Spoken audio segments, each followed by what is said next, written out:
Hey, I'm Reba, aka Reba the Diva, and I am a pleasure positive sex educator and CEO of Sexpert Consultants. And I'm super excited to be here on Canna Biscuits TV. What's up, y'all? It's your boy J Haleem, and we are back on Canna Biscuits TV. Listen, I had to go all the way up to the DMV and find this beautiful blessing right here. And I'm gonna tell y'all why she's a blessing. You know, she's blessings a lot of households, but at the same time, I'm gonna tell how she's been a blessing to me. But you know, she's doing some amazing things. And I found out that she was kind of partnering those things with cannabis, and I said, gotta have her over here. And so she was gracious enough to say yes to my invitation. So thank you so much, Reba, for taking the time to come out and holler at me. Thank you so much. Thank you for having me. I'm excited. Of course. As I told you offline, there's no way in the world, whatever I need to do for Reba, I got to do it. Because I tell my Ice Cube story to everybody who want to hear about it. And I have all my pictures on the wall in my office, and people say, hey, you met Ice Cube, and you interviewed Ice Cube. And I said, yeah, well, this is what happened. And you guys were great. Let me tell you, people don't know, Reba was a publicist back in the day. And the sisters, y'all, it was three of y'all in the area. You, Natasha Brown, and Candace, Nicole. Mm-hmm. You guys were kicking ass at that back then in those days. I'm serious, you know, three young sisters, because this is 10, 12, 13 years ago, you know. Yeah. Y'all were young at the time, you know what I'm saying? But y'all had the town on smash. Y'all all should be rich, you know, doing this. If y'all was a different hue, y'all would be rich. And that's just a fact, because whatever moved in that town, and if it was Black entertainment, you guys had your hand on it. And so that was the truth. I mean, Natasha was my publicist, and I was able to do a whole bunch with her, but y'all worked well together, you know, through her connection with Candace. I was able to do a lot of stuff with DTLR. Of course, you know, you had the thing going on. You put me into the Ice Cube scenario, which was a major function, you know, and so you had a host of things. So I like to give people their flowers in front of everybody. So you guys are doing y'all thing, and I think DC did y'all a disservice by not making y'all $100 million a piece. Well, you know what? Shout out to Natasha and Candace, who I think are still doing that work, right? That work is so hard, and it's hard to find your niche. And like, our clients were primarily Black people. Mm-hmm. So we saw and believed in y'all, and we had the connections to get you guys a platform, and we did it. And, you know, it's probably our fault for not charging more, but you also got to recognize that, like, we were helping people who really couldn't afford higher price. You know what I mean? Yeah. So it just, I don't know. I'm grateful for the time that I had in that space, and the people that I met and the connections that I've gained, and they always come back around, which is how I know that what I did was just sowing the seed for something greater. So. Yeah, it was definitely amazing. And yeah, Candace is in Charlotte now. She's still doing it, but Natasha went into doing books, and she's in ministry now. So I actually worked with her recently. So she's doing amazing. I have an entrepreneurship class, and she actually was one of my speakers for it, and she knocked it out the park talking about marketing and things like that. And of course, I gave her the whole, because Natasha, she took me to California. You know, she opened up door. We did a whole. I mean, literally, y'all were knocking it out the park. Like, I've been to major places, and they're not doing what you guys were doing in y'all 20s at that time, knocking out the park. So that's why it's a big deal, and people need to say that, you know, because I went to places and they think they're doing it, but you guys made my appetite so much higher for what I think PR is supposed to be. I'm like, nah, that's not real PR, because I've seen three sisters knock it out the park. So, you know, and again, as you've seen, she pivoted, you pivoted, and you're successful in another right. So, you know, what made you take this pivot, this route? All right, so let me tell you, like, the whole pivot, because you're the first person to really, like, know me from before all of this stuff, right? So after I was doing the publicist work, I got into the nonprofit industry, and I was doing fundraising, and I was working on the DC cannabis campaign to legalize recreational grow in the district. And so that was, like, super fun, but also I got pregnant right around that time. And so it's really hard to be a cannabis advocate when you're pregnant And I had a bunch of like other, like my doctor drug tested me. It was a lot of like stuff I was going through. So I had to distance myself a little bit from cannabis for my own physical safety, right? But anyway, I ended up still in the nonprofit world. And as a nonprofit educator, not educator, as a nonprofit worker, I was the rainmaker. So I like wrote grants and got people money to do their nonprofit work. And I think it was, man, I just got tired of people like coming to me for sex advice. I was always been that person, right? And so I started to monetize that passion with a multi-level marketing company selling, I like to say I was selling dildos door to door. I was slanging dildos. I was not doing door to door dildo sales, but it was kind of like, I was selling sex toys and like giving my opinion and advice to folks. And I had started a little blog. It didn't pick up a bunch of traffic. It was on Tumblr, but people started like recognizing, oh, you know what you're talking about, right? And the company that I was with was really keen on education, and they gave us an opportunity to get a certification in sexual health promotion. And I was like, oh, okay, I'm gonna do this. This seems cool. Like, just so I can say I know what I'm talking about, right? Yeah. Got a certificate, been through the class, got the education, whatever. So I did it. And a friend of mine was like, you know what? You could teach a blowjob class. And I was like, nah, I couldn't. I got a nonprofit job. This is my side thing. I couldn't do that. But I thought about it. And my husband was like, you should try it. So as a joke, I was like, this is not going to happen. Like, nobody's going to buy tickets to this. So I put it up on Eventbrite and it sold out. And then I did it again and it sold out. And I did it again and it sold out. And I was like, oh, okay. So y'all really want this. Like, y'all need this knowledge. And I realized that like when I was selling sex toys, I had to tell people about their bodies, about how clitorises work and the 2 different types of orgasms that penises can have. And people were just like blown, like their minds were blown. And I was just like, okay, but you can't buy a sex toy until you know how your body works. So that's kind of how I started. And I realized like people don't get this education. Like, think about your sex ed. Did you get sex ed in school? No. Right. And if you did, they're definitely not teaching you about orgasms and how to please your partners. So at all. That was trial and error. And but it's amazing, so they picked you prior to the class, prior to anything like that. Your friends picked you as the person that they always came to. Were you talking about it openly all the time, or what picked you out as the person? So here's what it is. I lost my virginity anally.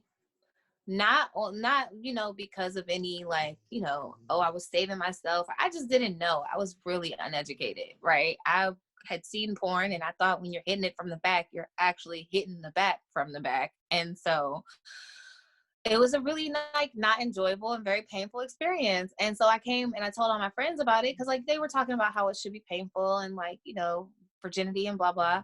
And I told my friends and they said, well, where was he? And I said where he was. And they were like, oh my gosh, you're such a freak and blah, blah, blah, blah, blah. And so at that point, I kind of just realized, okay, A, I didn't know what I was doing, but like B, now I have to educate myself. And since I have all the answers, people ask me for them, plus I was the freak who lost her virginity in the butt. So.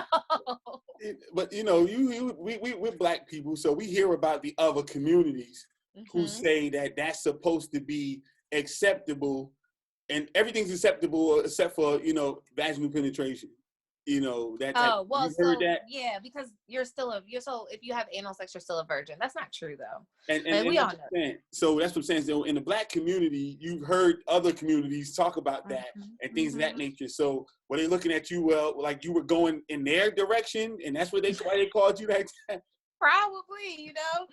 Probably because I had experiences that nobody that they knew had. And at that point, I am a little sexually adventurous. So I, had no problem talking about it, especially at the point that like it was a funny story. You know what I mean? Like I could laugh at myself in that moment because I did end up having sex and it was good. And I was like, oh, I realized I made a lot of mistakes.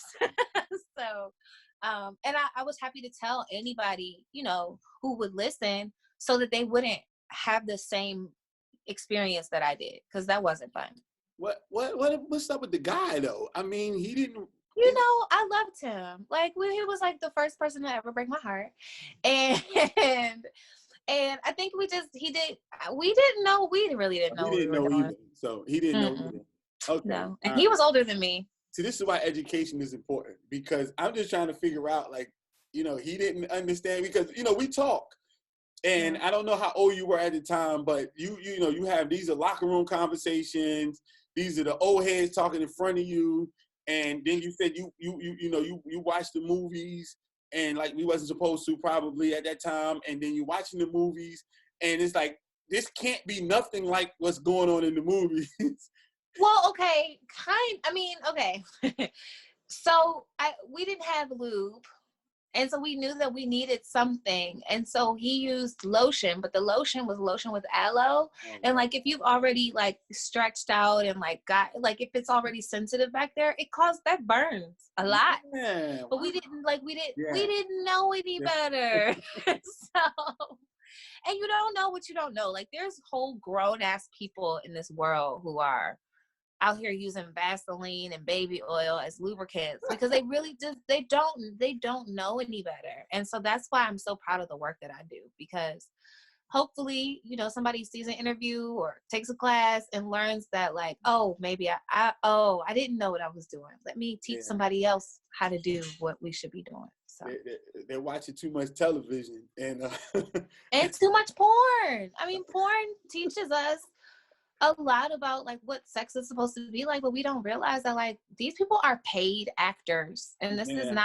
like if it was a play, if sex was a play, this is what porn is. So and that's real scary too, because it's one of those situations where they don't know that they have like stop buttons. They're stopping and saying do this, and they're stopping, and they like, it's not what you see and how they edit it, and it's a whole nother thing. So people are going home to their spouses and trying to like dive off the top rope because they saw somebody off the shower curtain and all that crazy shit. Yeah. And it's a whole other thing. So yeah, they thanking God for you right now. So the funny thing I heard that you said was your husband said you need to go do it.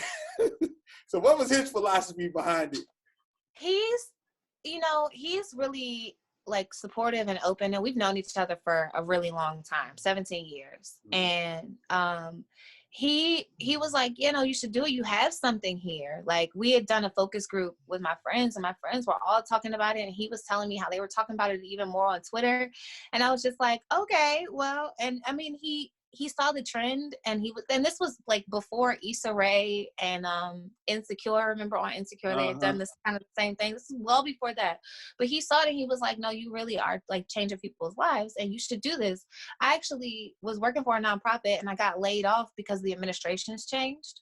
And I had an opportunity either to go take another nonprofit job or do some marketing on the side and try to start my business. Yeah. And that's what I did. And he was like, look, I got the bills. If you get the groceries with your business money, then we're good.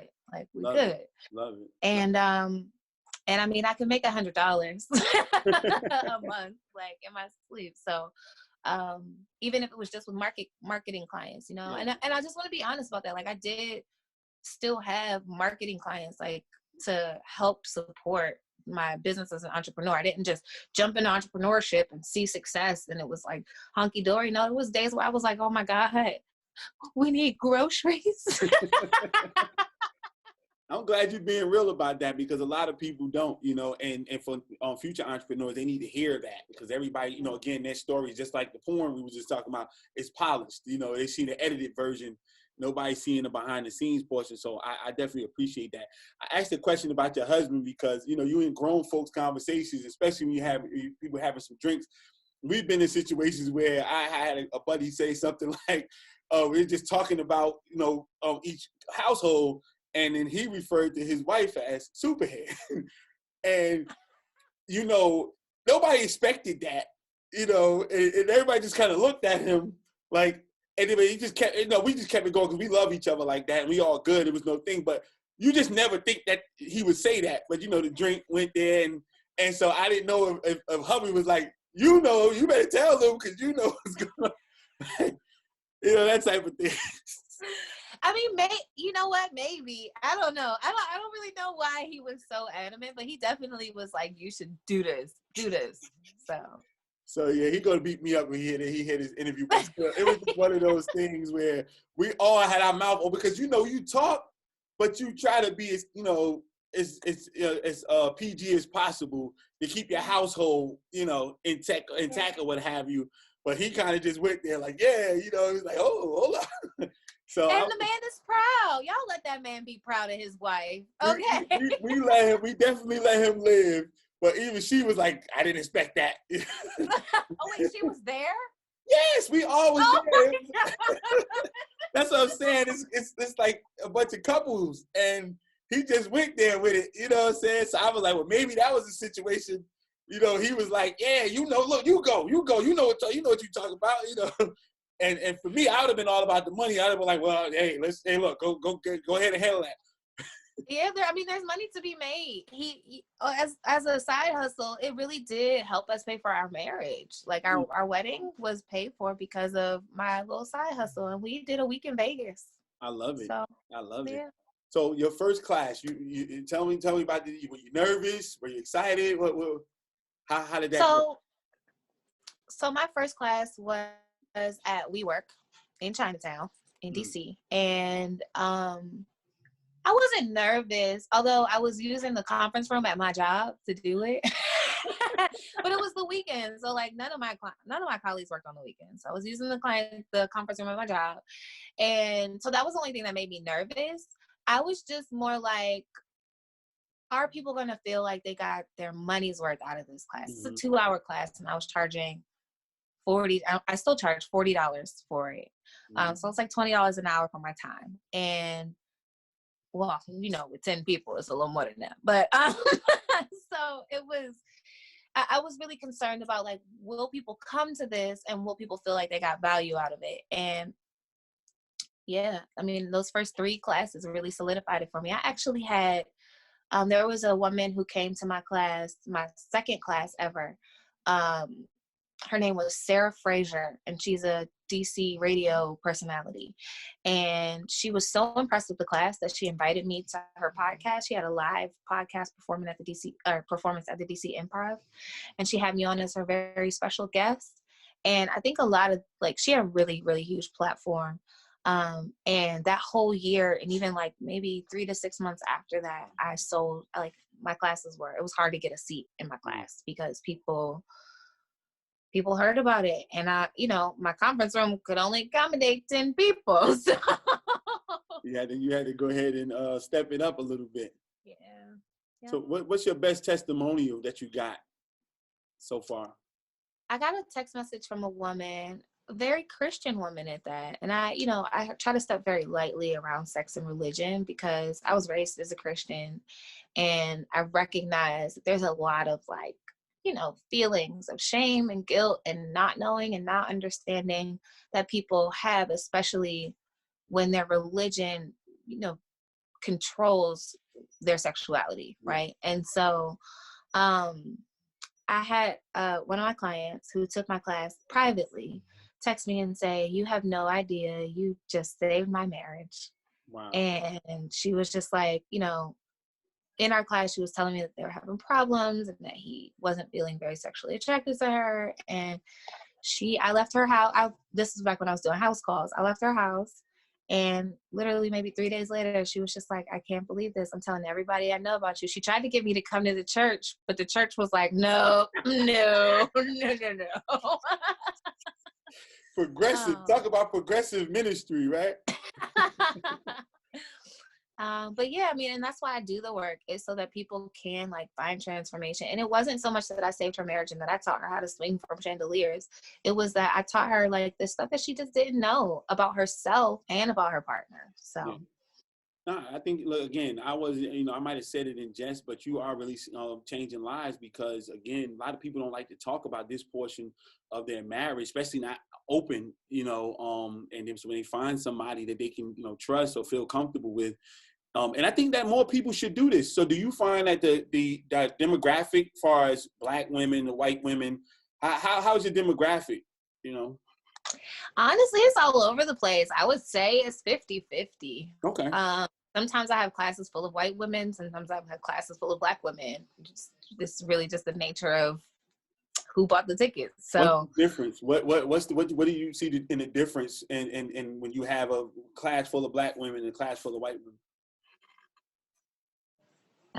honestly, I think there's a level of vulnerability that white women are allowed to have that Black women aren't, right? And that because I'm a Black woman, I try to create safer spaces for us. Yeah. So I try to make it a lot more, open. And so people do get more vulnerable, but like white women will tell you everything that's going on in their marriage and in their husband and how big their husband's penis is and how well it fits in their mouth and all of that. And, like all the things. And like Black women, we might ask a few questions, with some of our experiences in mind, but I'm not about to tell you the whole kit and caboodle, because that's not your business. I don't know you for real. Yeah. Also, this is still something that we don't talk about for real around our friends. And so I don't know if there's, and I don't want to get canceled for saying this. And I don't know if it's because it's there's this, it's seen as competition or I got to hoard all my secrets because we're all, trying to catch the same man or whatever. But I do find that sharing is a lot more encouraged in communities that aren't like ours. Yeah. So I do have to do more work. I will be look, I will share. Let me share my experience so that y'all can feel comfortable. Yeah, makes sense. So this is the whole big thing here. How did the marriage between your business and cannabis come about? So I found that so when I was working in cannabis, I became the weed lady, right? So then I was working in sex, so I became the sex lady. So all the people who knew me as the weed lady were asking me a bunch of sex questions about weed. And all the people who knew me as the sex lady and found out about my weed work, they were like, oh, wait a minute. How does that? And here's a cool thing, cannabis and sex are so such a great match. It's just such a great match because it does heighten our senses. It helps with our pain reception and inflammation and a lot of the problems that we have during sex. And so, yeah, it was a natural match, I think. Also, I'm a cannabis advocate. I will never, ever, till the day I die, I will be a cannabis advocate. So kind of just was a natural fit. So how was the transition? I mean, did it just, what was one of the first things you did, when you started saying, hey, I'm going to marry the two? How did you roll that out? Oh, so I actually teamed up with with 3 of my colleagues in the cannabis industry. One, her name is Ashley Manta. They're all white. Ashley Manta, who's known as Canna Sexual, she was on the cover of Sexual Health magazine a couple of months ago. A Harvard doctor named Jordan Tischler. He's on faculty at Harvard Medical. And the woman who formulated the first THC-infused water-based lubricant, and that is called Velvet Swing, and her name is Chelsea Sebera. And for some reason, they wanted to partner with me. No, I'm kidding. Why not? Why not? No. We met at the Women Grow Expo when I was doing a keynote on sex and cannabis. Just because I don't think there's anybody else in DC that was talking about sex and cannabis that doesn't have some kind of stake in it. I'm not selling cannabis products. I'm not a lube formulator. I'm not selling suppositories or yoni oil or nothing like that. I'm not. So I don't have any vested interest. So that makes me, a speaker that people kind of trust in this industry. So, we partnered together. We said, hey, look, a lot of people don't know shit about cannabis in the sex industry, and a lot of people in the cannabis industry really don't know anything about sex. And if I see another lubricant that has sugar and vanillas and sweeteners in it, I'm going to shoot somebody, because whatever man, no offense, but whatever man started those companies really doesn't care anything about vaginas or vulvas or yeast infections or anything. So I was like, we need to get together and do something about this so that people can be educated about how to use cannabis and sex in a good and healthy way. I totally agree. Yes, it probably was a man. And yes, we don't know a lot about what we need to know about. A good bunch of us don't. And so that's why you are here. And yep. So now that you have that situation, those connections, you're working, what are some of the, leave us with one, a piece of advice that people need to know for our recreational just users, because, people used to have, the myth. drink some Hennessy, you gonna go all night with your girl, right? And that was the myth growing up, right? And so I don't know what the myth is because I'm not a smoker, but I have been in that space before, and I will attest that it was a different feeling, in a good way. But I'm not a professional when it comes to that because I'm not a smoker like that. You know, it was always one of those situations when in Rome, I'm in LA somewhere, or you know, that type of situation. But I was an athlete, so I never really did that. But what is something that the regular person that smoke every day or smoke regularly, and they, you know, what should they know when they're going to connect with their spouse or their partner? All right, two things. One, female bodies can handle higher levels of THC than male bodies can. Just is a fact. Sorry, y'all. So don't be trying to smoke with her under the table and then wonder why things are not working out down there very well. Okay. Overindulgence of THC can actually lead to you not being able to connect with your body. And it can lead to like poor performance in bed, especially for people with penises. So do not overindulge. Don't get the highest 94% THC strain that you can find because you think that's what's going to make you have a good time. No, you will be too high and not able to perform. And now she's high and mad and hungry. So have snacks. The other thing is really know like the quality of the bud that you are consuming, whether it's you're vaping or you're doing oils and topicals and tinctures or you're smoking actual bud. Know the quality of the bud, like how much THC is in this, how much CBD is in this. And if your grower can't tell you, then you need to find a better source. Okay. Like at the end of the day, it's important for you to know how these plants are grown, what you're ingesting. These plants are medicine. And like, what is your intention here? Is your intention to just be zooted because why? Because that's going to help you disconnect from your pleasure, right? But what's your intention? Is it to relax? Is it to de-stress? Is it to relieve pain? Is it to relieve anxiety, right? Like know what your intention is and treat the plant like medicine, right? It's not cigarettes. Yeah, that's the fellas on the corner, you know, because the weed man on the corner, he don't know, he can't tell you. He just got a name for you. This OG, triple OG, this, that, and the third. And that's probably not even the actual name, and it's probably not even the strand. And people are always like, oh, is it indica or sativa that's better for sex? And I'm like, you do realize that indica and sativa really actually have no bearing on how the plant affects your mind at all. Sorry to burst people's bubbles. And they don't know, you know, and that's the thing. So most people, the majority of people, because this is still, even though it's been around forever, it's still, most people are consuming from the man on the corner. Yeah.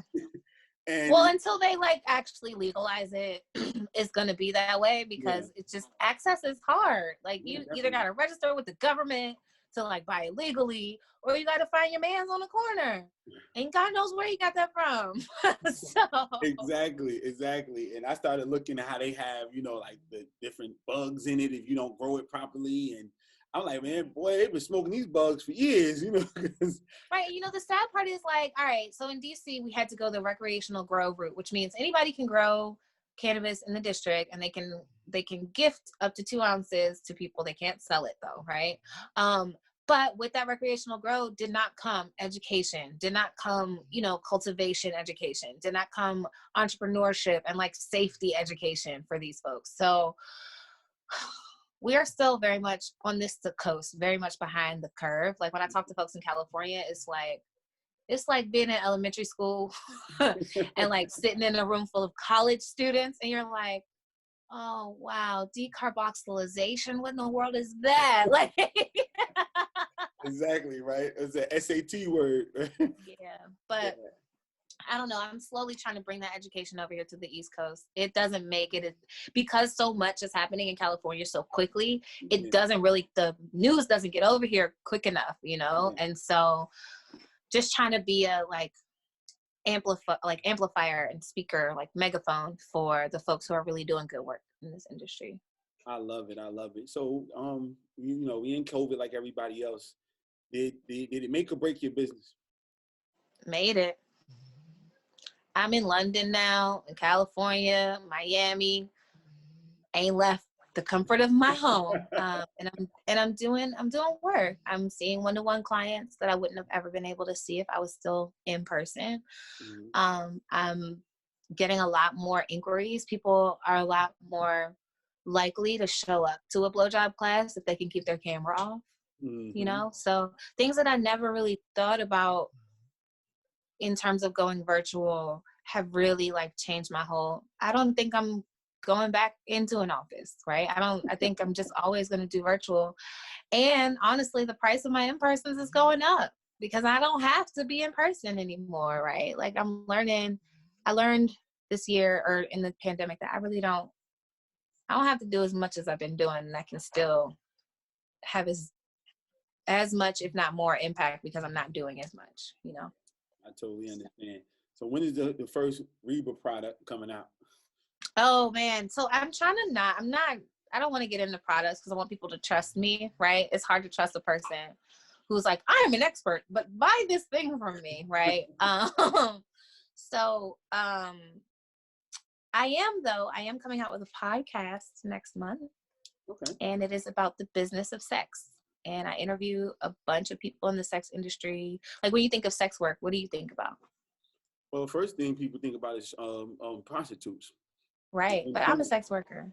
Yeah, sense of saying, yep.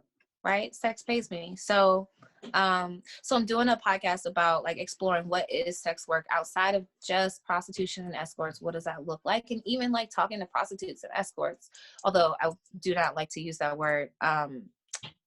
Talking to, you know, people who sell their bodies and who make a living off of the fantasy and enjoyment of sex. And what does that look like to choose that career and to be in this work? And what obstacles do we face? And why do we choose it? And do we love it?